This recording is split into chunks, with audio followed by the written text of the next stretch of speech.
But yeah, so I mean, for my section today, I had a really bad week, so we're gonna have fun today. I just made an executive decision that I didn't want to be sad this week, and that's what we're doing. And you have the authority to do that.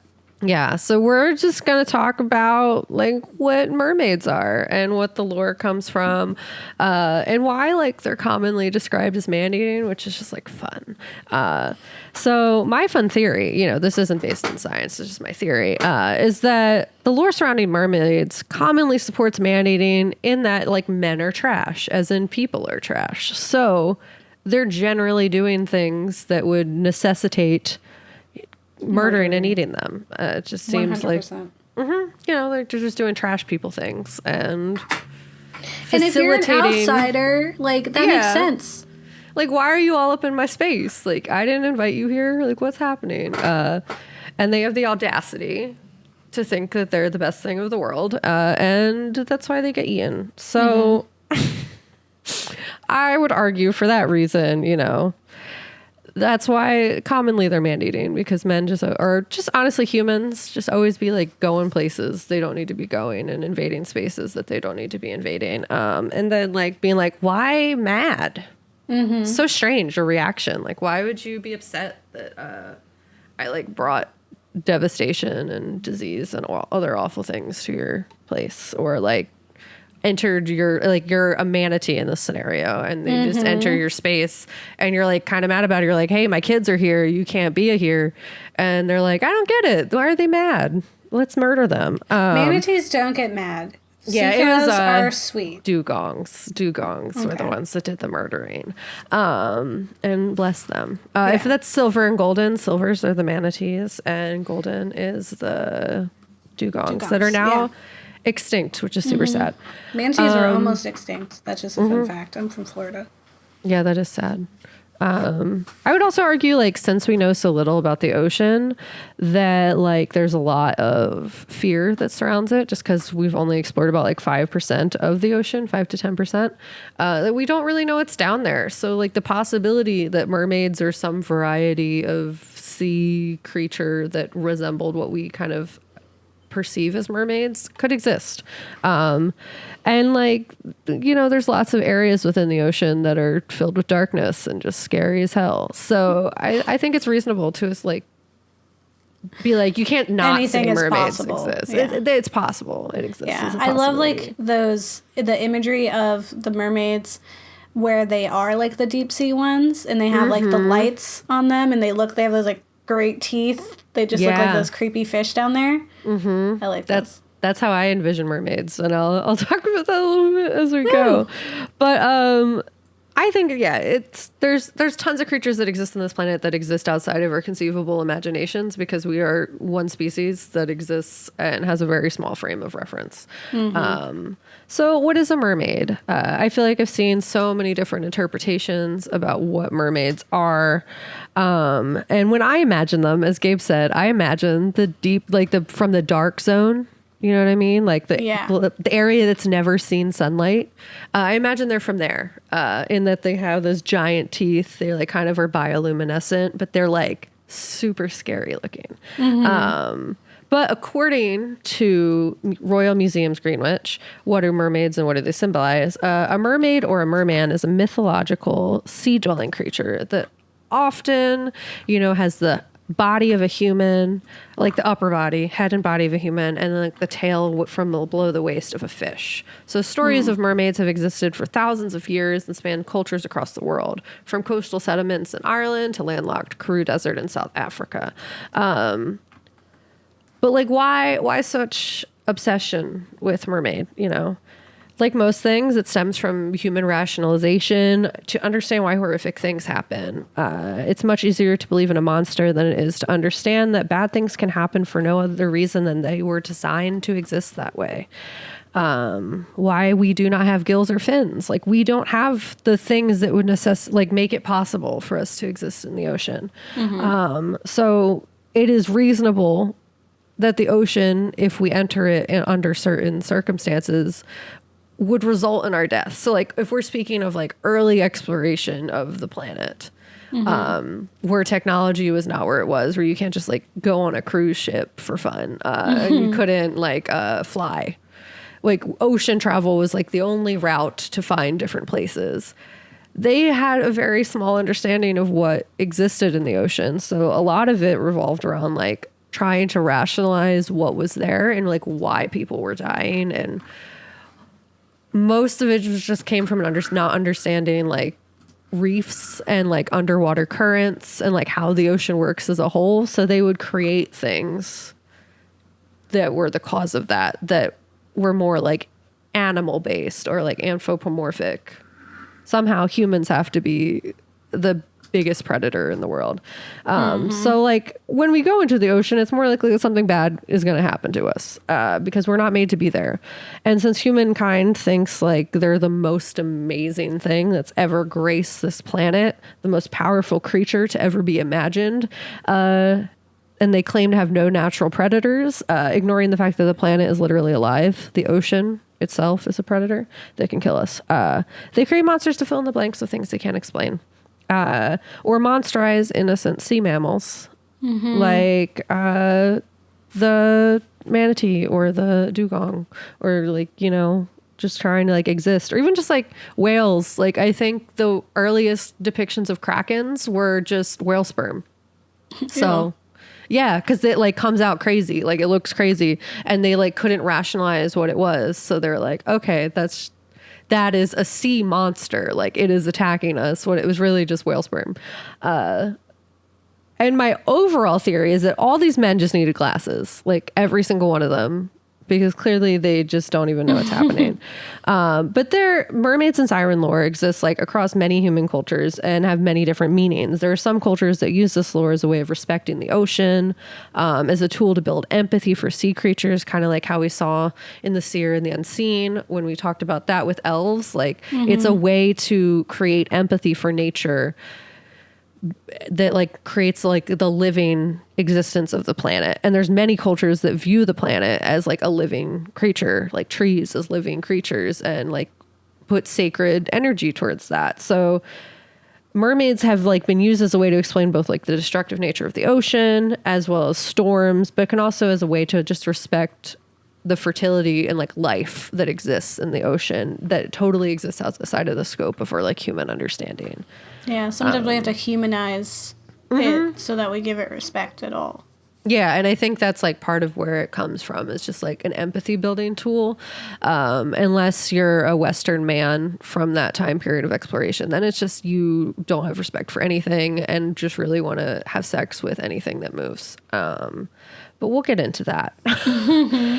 Scientists believe that, at least from our Western understandings of mermaids and sometimes sirens, that they're actually more like dugongs or manatees. So since manatees nurse their young above water, similarly to how humans like present in terms of like where the curves are and stuff like that, they seem to be largely confused with the idea of mermaids or sirens. I read a really fun article on Wired titled "Fantastically Wrong: The Murderous, Sometimes Sexy History of the Mermaid" by Matt Simon. And they outlined some of the common mermaid misconceptions, and it was just really fun. They had great energy throughout, like just was really feeling everything they were saying.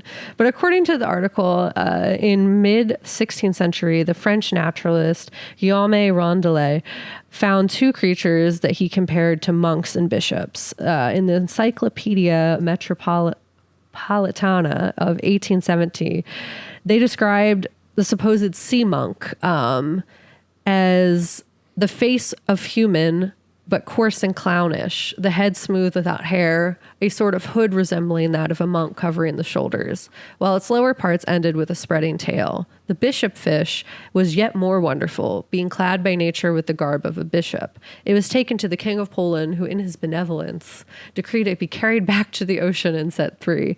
But I'm not going to lie to you. I don't know about you, but that sounds a lot like the description of a manatee. Doesn't have hair.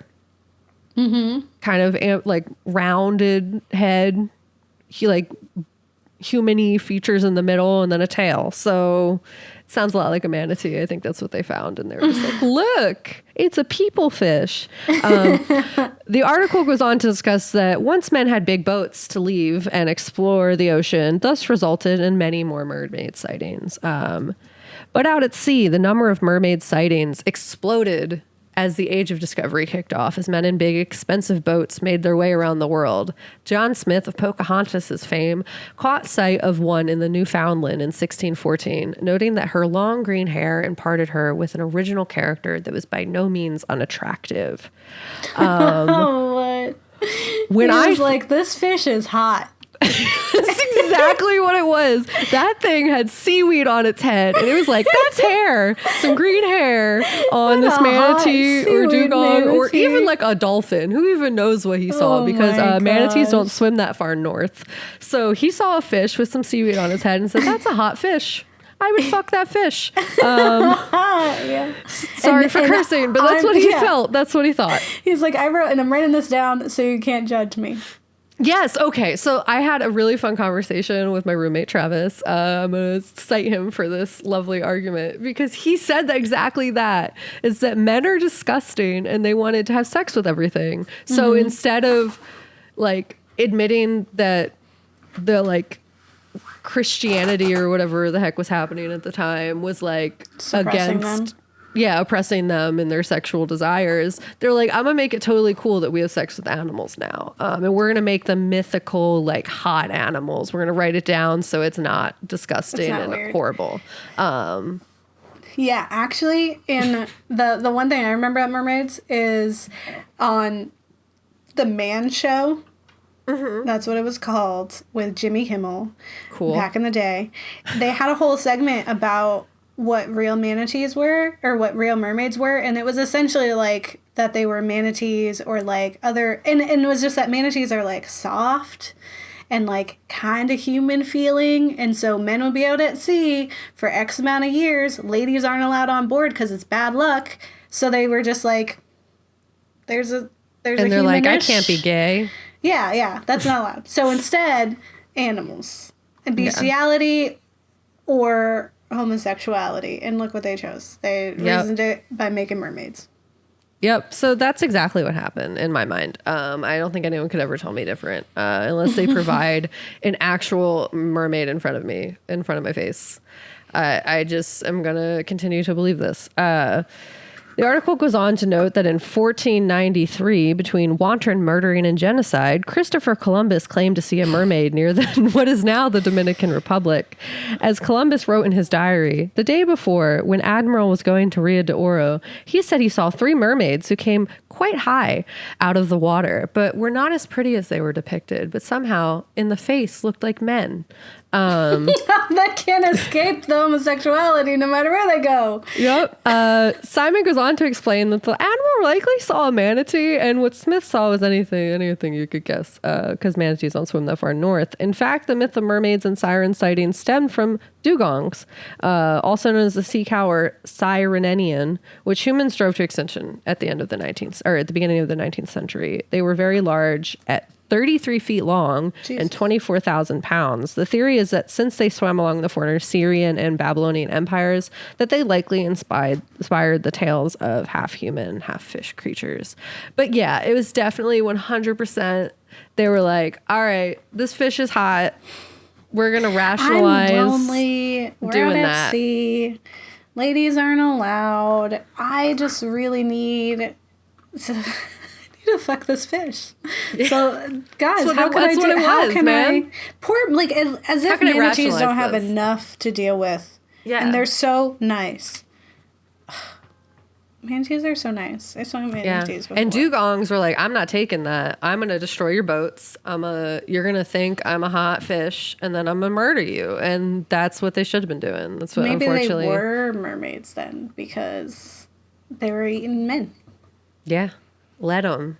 Yeah. But, and I mean, I don't know how murderous dugongs were. I think they were just very large. So if your ship ran into one, it was going to destroy it because it was a very large and strong animal. It was like if you ran into a whale would destroy your ship. Like, that's just what happens. Like, what are you doing? I don't know how murderous they were. I don't know if they ate people, but like they definitely, at least just from existing and people just driving their boats into their areas, like, got destroyed because they're large, and why not? Yeah, but essentially, people are trash. That's what we learned. But it's a more fun version of people are trash in that they're also weird as hell. Ridiculous. Ridiculous. Weird as hell. Yeah. I think this movie is really great. And the music is awesome.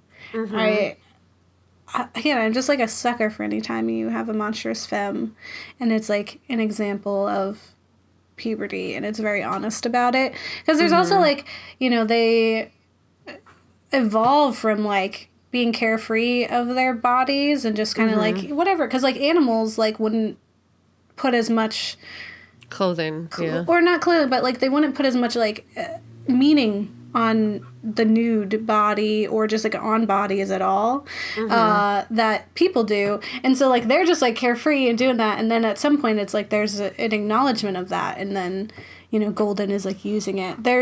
I didn't put it in my scene, but there is a really crazy scene with a police officer who's a woman who is rightfully assuming that Golden murdered this dude.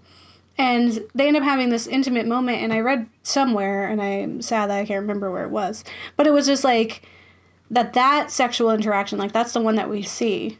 The other ones, like, we don't. That's the one we see, and there's like this like intimacy. There's no hesitation. They're like, just this woman is like, yeah, like you're like, I get it. She's like licking her fins and stuff. So she's also wearing fishnets, like, which was kind of funny. But they have this whole moment, and I believe that she didn't kill her. Like, I don't think she killed her. I don't think she did either. She's just like gone after honestly. that. But yeah, I thought that was really interesting, and that whole scene was very interesting. And one of the most, I was like, what? What's going on here? Which happens a lot in this film. It's a lot of what's going on here. Well, there's something to be said about like sexuality within that as well, where it's like she feels comfortable, like Golden feels comfortable being herself and being like, if she is queer, like she feels comfortable in that, and like she's like, all these gross men, don't touch me. I'll murder you. That's fine. But we're not gonna. Then like finds this dope lady who, I mean, she did accuse her of murder, and I don't know if there was like threat of anything within that. But she did pull out her gun, but then didn't actually do anything. Yeah. So it seemed like slightly less negative. And also it's just like, her owning herself, her sexuality, like feeling like powerful. Yeah. And I think like one thing with Golden I also appreciated was she was very good at setting boundaries. Like throughout the film, she's often like, no, don't touch me. Like, oh, that's too close. Like she's like always like, oh, stay away. And Silver's just like, where are we going? What are we doing? Yeah. Carefree. And I really loved Golden. Kinga, the actress who plays I can't remember what her character's name is, but she's like the lead lady. She was great. There's like so many cool, just like her, she's like always transformed into whatever role she's playing. Yeah. And it's just like, and I get like, she has a weird relationship with them too, because she's kind of like a mom, but they're also kind of her competition, and they're also creatures. And she's like very aware, because like in the beginning, they come out of the sea and the men are like, ooh, but like she screams. Because they're monsters. So I think it's just like very, very interesting how like you see like these women interacting with them versus like how the men are interacting with them. Yeah, no, I agree. Yeah. It was a cool film though. I highly recommend. Everyone should watch it. Yeah. You'll be confused, but you should watch it. Yeah. You should definitely watch it. Maybe twice. And like listen to the songs too, because they're like so fun. There's like... They have like is it Donna Summers? I'm in Love or whatever. I'm in love. Yeah, that one. I know what you're talking about. Yeah, that was cool. It was beautiful. Lots of sequins. I don't have enough sequins to be a mermaid. Yeah. Person. I don't own any sequins at all in my entire wardrobe. Yeah. It was like, you could tell we're not Burlesque performers. Yeah. We don't have sequins. Yeah, we need them, I guess. I don't know. I don't like sequins. They're like itchy. Yeah. I do really. There's like a scene where they're like finally like the leading ladies, like this. They're rock stars, and they kind of look like Joan of Arc type style. Yeah. Kind of like Viking style of like their braided hair, and then they have like this makeup on that kind of looks like a mask, and they have like this like sequined outfit, but it looks like they have like shoulder pads that are like, almost like armor. And I was like, okay, I want this jacket. I don't know where I'd wear it, but I want it. Yeah, I remember when you saw that scene, you're like, this is the cosplay we need to do. But then we ended up still just going like funny mermaid time. Yeah, but still. It was a good scene. It was a very good do it. scene in makeup.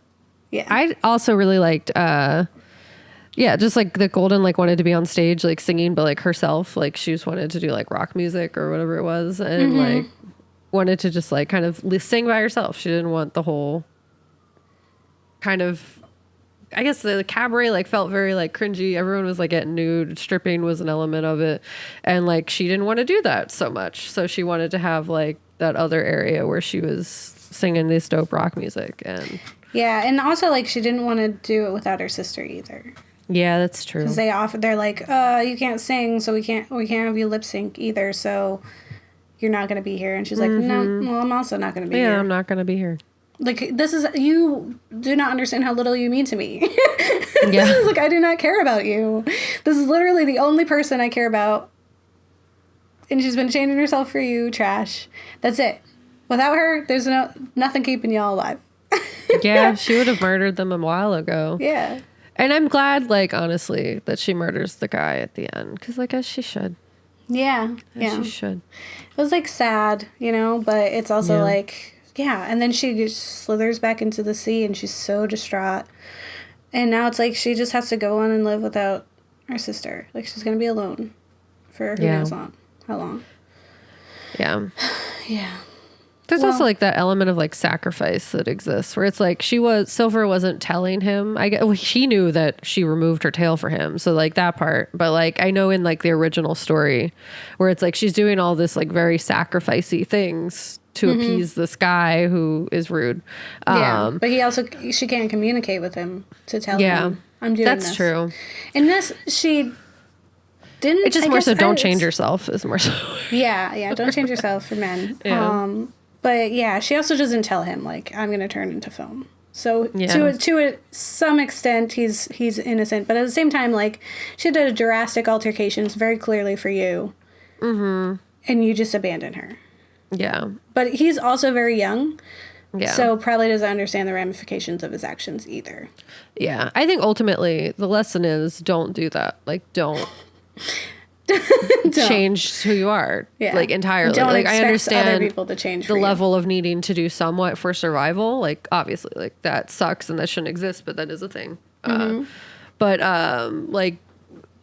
you can... Like, don't fall in love with some crappy person who's not going to treat you like you're a person. Mm-hmm. And, like, yeah, unless it's for, like, making yourself better. Yeah. Mm-hmm. But, like... Oh, that's true, yeah. But she's not doing that. She's just changing who she is foundationally. Like, she was fine. Yeah. She wasn't eating people. She never ate people, and she couldn't. So, honestly, she's fine. So go watch it. Go listen to it. Stay tuned for what we have coming up next month. It's gonna be fun. And you'll get married. Delete your kids. Yeah. If they're mermaids, you know. Yeah. Or they literally. Maybe your mermaid kids will eat them. Yeah. That seems like a dope alternative. People are trash. Let them. Yeah.